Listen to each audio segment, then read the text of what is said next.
Layouts को use करके हम अपना बहुत सारा एफर्ट बचा सकते हैं, बहुत सारा टाइम सेव कर सकते हैं कंट्रोल्स को अरेंज करने में। जैसे हम अपने कंट्रोल्स को ऑलरेडी एक प्री फॉर्मेटेड स्ट्रक्चर में डालते हैं जिससे कंट्रोल्स वहीं पर ही अरेंज रहते हैं और ये किसी भी साइज़ के मोबाइल स्क्रीन पर एक जैसा ही काम करता है। तो लेआउट्स काफ़ी ज़रूरी है समझना जब हम मोबाइल एप्लीकेशन के ऊपर काम करते हैं, खासकर यूआई के ऊपर काम करते हैं क्योंकि सारे कंट्रोल्स यूआई पर ही लगे रहते हैं। Pages and Layouts chapter 4। Page object भी एक तरीके का व्यू कंट्रोलर ही है। iOS के अंदर इसे व्यू कंट्रोलर ही कहा जाता है और एंड्रॉयड में ये एक तरीके से एक्टिविटी है, लेकिन xamarin.forms के अंदर पेजेस एक्टिविटी नहीं है, ये सिर्फ पेजेस हैं। xamarin.forms के अंदर अलग अलग तरीके के पेजेस हैं जैसे content page, master detail page, navigation page, tabbed page, templated page and carousel page. सबसे ज़्यादा आसान और सबसे ज़्यादा यूज़ किया जाने वाला पेज का टाइप है कंटेंट पेज, जिसे हम स्टैक लेआउट, ग्रिड या फिर स्क्रॉल व्यू या दूसरे लेआउट्स के साथ हम यूज़ करते हैं।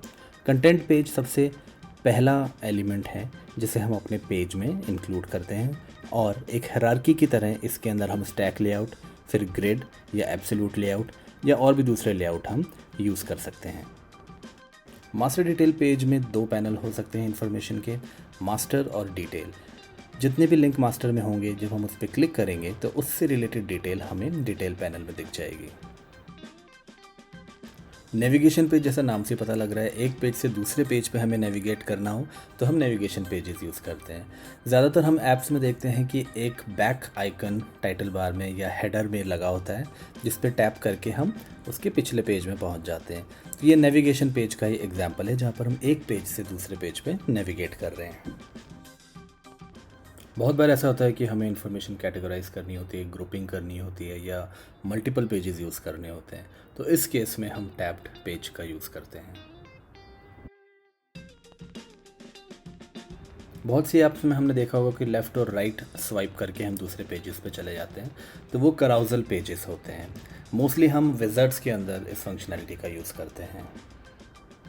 सबसे पहली क्लास टेम्पलेटेड पेज होती है, कंटेंट पेज की भी बेस क्लास होती है और सारे विजुअल एलिमेंट्स इसी के अंदर अरेंज होते हैं। अब कुछ बेसिक लेआउट्स समझते हैं। मेजरली हम 4 तरीके के लेआउट्स यूज़ करते हैं: absolute layout, grid, relative layout और स्टैक लेआउट। एब्सोल्यूट लेआउट हमें फ्रीडम देता है कि विजुअल एलिमेंट्स हम स्क्रीन पे कहीं भी एडजस्ट कर सकें। ग्रिड लेआउट भी हमें यही फ्रीडम देता है, लेकिन ये रोज़ और कॉलम्स के साथ मिलकर काम करता है। रिलेटिव लेआउट के अंदर एलिमेंट्स की पोजीशन हमेशा उसके साथ के एलिमेंट की पोजीशन पर निर्भर करेगी। स्टैक लेआउट सबसे ज़्यादा यूज़ किया जाने वाला लेआउट है जिसके अंदर हम विजुअल एलिमेंट्स को स्टैक करते हैं या फिर ये कह लीजिए कि स्टैक की तरह ऑर्गेनाइज करते हैं। और जब भी हमें अपने टेक्स्ट को स्क्रॉलिंग फंक्शनैलिटी देनी हो तब हम स्क्रॉल व्यू का यूज़ करते हैं। तो चैप्टर 4 में इतना ही। चैप्टर 5 में हम और पढ़ेंगे xamarin Forms के बारे में। तब तक के लिए बाय।